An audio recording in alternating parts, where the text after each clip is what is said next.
Hey everybody, hope you're having an okay kind of day or week or the last couple of weeks.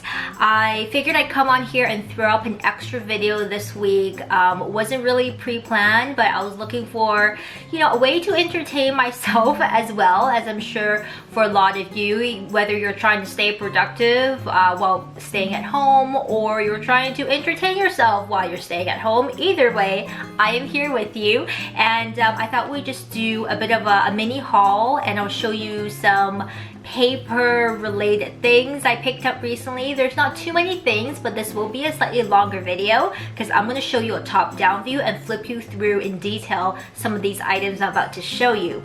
Because it's a longer video, I will also put up timestamps on the side, so if you're just interested in one thing or the other, feel free to click around. I won't be offended. But if you want to just put me, up in the background of your computer as you're going about the house, I am perfectly fine with that too. So I want to show you quickly what I'm going to talk about in a minute. I've got a few items from MAMBI. Is that how you say it, the abbreviation? Me and my big ideas. No, me and my, yeah, I think the abbreviation is MAMBI. Essentially, they're the happy planner. So I went to Michael's, before we got locked down, and just to find some entertainment, and I stumbled on these guys. I'll show you these in a few minutes. Then I've also got my first traveler's notebook-ish item. This is from Peter Popper Press. They're a really affordable stationery range. Do a lot of notebooks and planners and stuff like that, paper things. And I spotted this on Amazon when I was ordering my next item. I just threw it in together. I've never had a traveler's notebook or even, a faux traveler's notebook, and I really wanted something inexpensive to try out the setup and the formatting. Really excited to hear what you guys think about this. If you use a traveler's notebook, just let me know. Talk to me in the comments. So I'm going to show you this as well. And then excitingly, I've got a new sewing book. Now sewing books, don't come around that often, not like other books at least, and it's not often that I get super excited about one where I'm like, oh, I want to make this, and that. So I'm feeling really positive about this book, which is Tilly and the Buttons Make It Simple. If you're around the sewing community a lot, this is like the hottest thing off the press right now. I bought it off of Amazon. It's got the best price versus like the bookstores and stuff like that, and just easier shipping than buying it from her site. But you can do that as well, of course, if you're over in the UK. I'm gonna flip through a full flip through of this book, and I think there's a lot of goodies in here that you might be interested in. So like I said, I will put timestamps for each of these things because this is a longer video. Feel free to skip around, and I will see you in the top-down view. Welcome to the top-down view. I'm so glad that this setup is working out. The tripod is balanced a little precariously, but I'm going to try my best to keep it steady. I want to start off by talking a little bit about this book, which is one of my recent purchases, like I mentioned. This is Tilly and the Buttons Make It Simple. The subheading is Easy, Speedy Sewing Projects to Stitch Up in an Afternoon.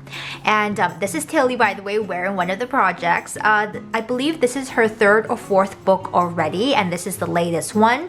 It is a book that comes with full pattern pieces on the back. I haven't actually checked if they overlap. They might overlap slightly. Yeah, so some of the parts do overlap a little, but it doesn't look like it's anything crazy, not like those dreaded Berta and Berta style patterns. So there are full sheets at the back that you will need to trace off if you plan on making any of these things. Now, I had a question from someone that asked if this book would be, recommended for beginners. And I would say as a whole, the general feedback about products from Tilly and the Buttons is that they are very beginner friendly. A lot of her designs aren't fussy. They are, if you can do a straight stitch you know, sew in a straight line, you can do the majority of her sewing patterns. They're not fussy at all, I would say. I've only made one of her patterns before, so I wanted to get this book to have a bit of a collection of some of her patterns. And the whole idea behind this entire book is that these are things that are simple to make, that gives you great satisfaction, and that you don't have to fiddle around with a lot, you know. And one of the other things I really like is that the whole design concept, other than it being quick to make, it gives you a lot of opportunity for personal design input. There's a lot of options for alterations, for adding other parts, for making it your own essentially. So I think it would be nice for those who are beginners and you can just sew straight from the basic pattern, or the book itself gives you a lot of ideas on how to tweak these patterns. So for those who are a bit more advanced, who want to try pattern designing, this is a great book, you know, at first glance for doing something like that. I do want to say that up in the front, there are a good number of pages that talk about how to alter the patterns in terms of fit for your body type. You know, as with any sewing pattern, it's not going to be, the sizes won't fit every body shape exactly. But I will say that with Tilly and the Buttons, their own sizing, I fit pretty squarely into a size 3 more or less. So that's nice. I don't have to do too much. So I'm going to show you the patterns that they have included. This first one is the Safia trousers. It is a pull-on style wide leg pant with elastic around the sides and the back. So it's got a flat front, which is nice. It's a bit of that 80s, 90s vibe, if you know what I mean. I like that there's a clear line drawing. And again, this goes from a Tilly size 1 to 10, which is equivalent to a UK 6 or a US 2, all the way up to a UK 24 or a US 20. And again, I fit more or less into her size 3, kind of between 2 and 3, depending on if I'm working on trousers or bottom pieces or top pieces. She also gives you finished measurements for the project. So if you want to play with fabrics, you know, stretch versus woven, and how to tweak the design, you know how much wearing ease the finished garment will have, whether it's a loose fit or a slimmer fit. So what you can do, like this example, is take those trousers, add a top piece, and now it becomes a pair of dungarees, which is really fun. Most of these alterations come with the pattern pieces already prepped, but there will be a few where you need to draft your own pattern piece to add on. But again, those are fairly simple. Now with the same trousers, they've now added a different top piece that's a wrap over, and now it's a wrap front play suit, which is really neat. Great for summertime.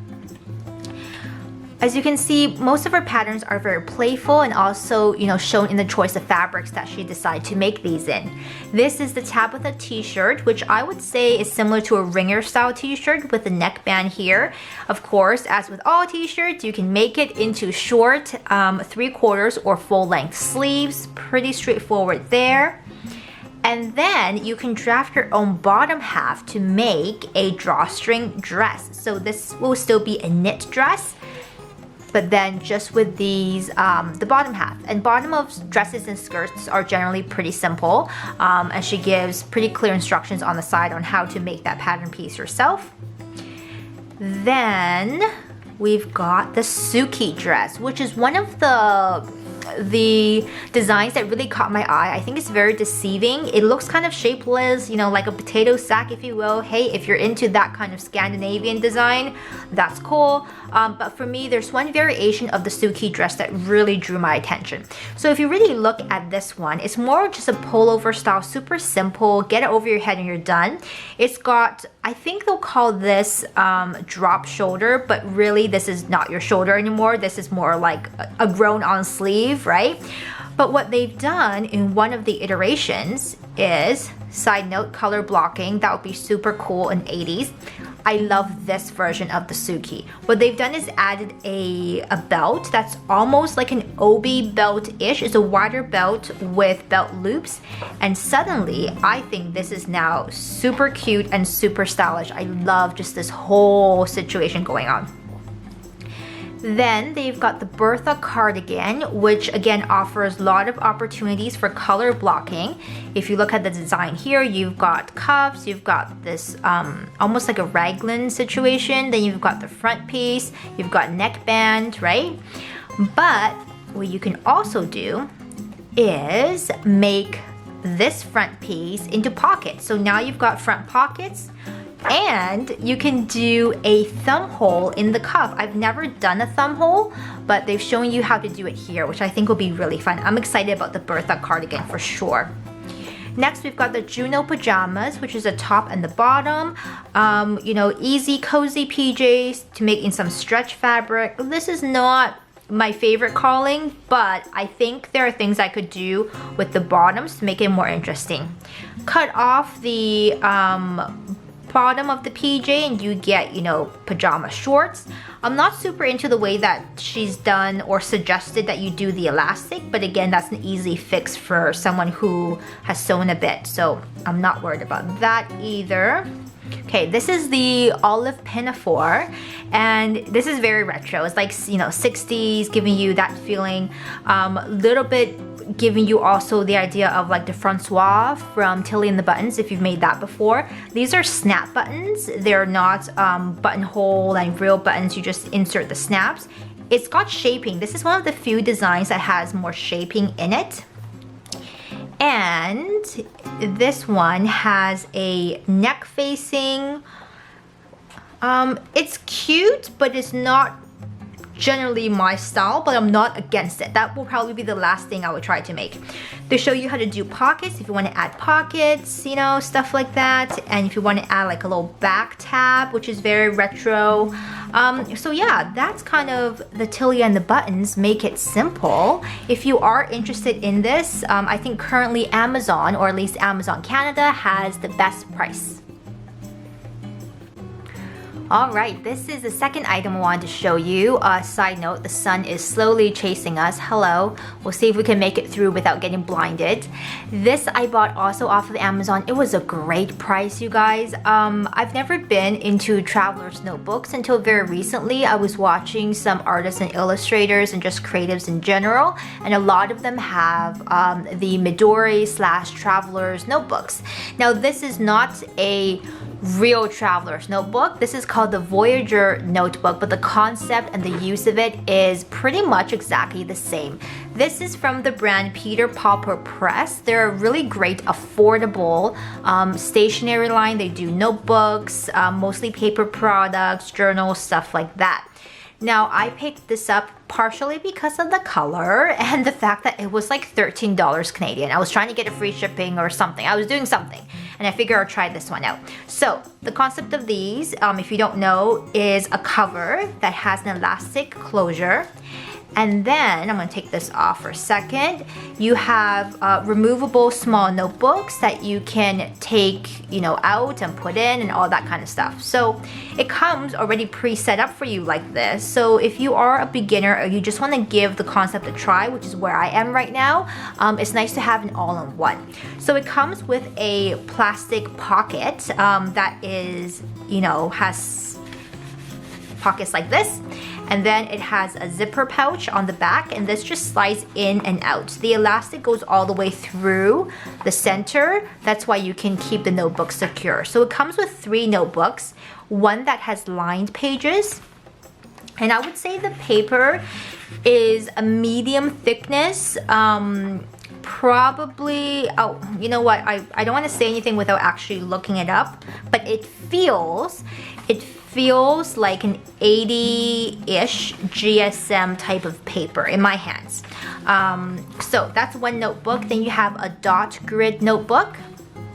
And then your third one is just a plain notebook. So it's a really simple setup. Like I said, it's an all-in-one. Comes in a bunch of different colors, super inexpensive. And I just thought it would be a good way to try out the concept of a traveler's notebook without investing in the whole thing. Let me know what you use your traveler's notebook for, and if you like them. I don't plan on using this as a planner because I do have a planner that I'm going to show you in a second. I love my planners to be planners. So this is more of, it'll be something else. I'm just not quite sure what it will be yet. But again, this is the Voyager Notebook, the entire combo from Peter Popper Press. Last thing I've got here, but also incredibly exciting, is my mini haul from Michaels. I was in there browsing for some artsy inspo and then happened upon this particular happy planner. You might know that I flip-flop between planners a lot, but one of my favorite setups actually has been the happy planner. I bought the hardcover, and you know, you can put the inserts in and stuff like that. So it's a whole lot of fun. If you've never used the Happy Planner before, their whole system is based on these disc rings that allows you to take papers in and out very simply, so you don't get that, you know, with ring bound, you actually get that ring in the middle. It's hard to write on. With other notebooks, you can't add and remove pages. The whole design system is pretty genius, so I love that about this. And I do actually really like the size of the Happy Planner Mini, which is what this one is. So my issue with previous Happy Planner Minis, other than the fact that I live in Canada and we don't get nearly the amount of stock and options and pricing that the US does, which is very unfortunate, and it's very expensive to ship from their American website. Michaels does carry some of their stuff, but again, we don't get all the options. I really like a particular type of layout in my Happy Planner, and just planners in general. I don't need a page on two sides, but I do want some extra space to make notes and stuff like that. I'm just gonna flip through as I talk to you right now and show you all the different, this is more of a year at a glance, just show you all the different tabs and the dividers if you wanna see that. I like that in the beginning there's always like a pre-planning page. So this is from July 2020 all the way to June 2021. So for students or teachers, this will be great. It kind of follows that school-based calendar year. So the boxes are small, but it's just fine by me. I don't mind that. This is what I came for. So I need actually to have my week at a glance, so everything on one page. I can't do with dailies. Dailies drive me bananas. Plenty of space with lines, but I don't need it on two pages. You see, I want to have space on the side to do other note-taking, or if there are particular tasks I just need to do throughout the week but not assigned to a particular day, I can just jot them down here. You've got a section for errands, calls and emails, bills to pay, things to buy, and your days of the week right here. How I usually like to use these guys is I'll do particular appointments that I know is set for a day onto here, and then everything else on the side. So I love this layout. Previously, the Happy Planner only had vertical layouts. So if you like planning in these vertical columns, that worked for you. But if it didn't work for you, the only other option was a horizontal layout, which went all the way across. Actually, I think this Happy Planner I used to have is a horizontal. Let me just show you the difference right here. So a horizontal. The horizontal looked like this. Very traditional, nothing wrong with it, but I wish there was like extra space. I didn't need the whole chunk for, you know, each day of the week and stuff like that. So this layout is called the dashboard, and it's just perfect. I love it so much. Based on their website, I think the dashboard layout is available for both the Happy Planner Mini, which is the one I have here, also the classic size Happy Planner, as well as the Happy Planner Large, and there's loads and loads of different designs.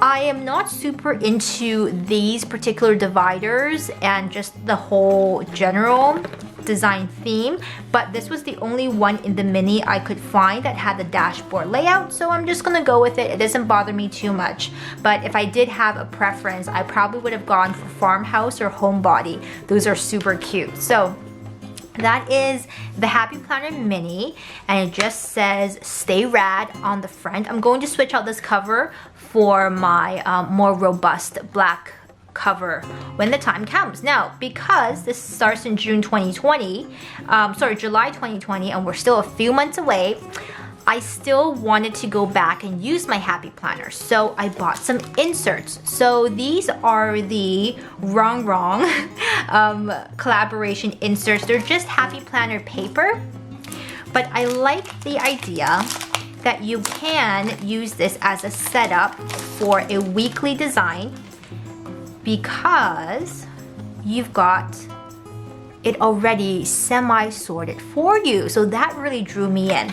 Now, I believe it's only 1, 2, 3, 4, 5, 6. Only 6 boxes here. However, if you want to put Saturday and Sunday together, then this will be perfect for a weekly. You can do some notes on the side and the back. So if you set it into your Happy Planner, it would look like, it will look like this, right? So you will have space for your week at a glance, and then you can just space out some different areas for notes, and it works out perfectly.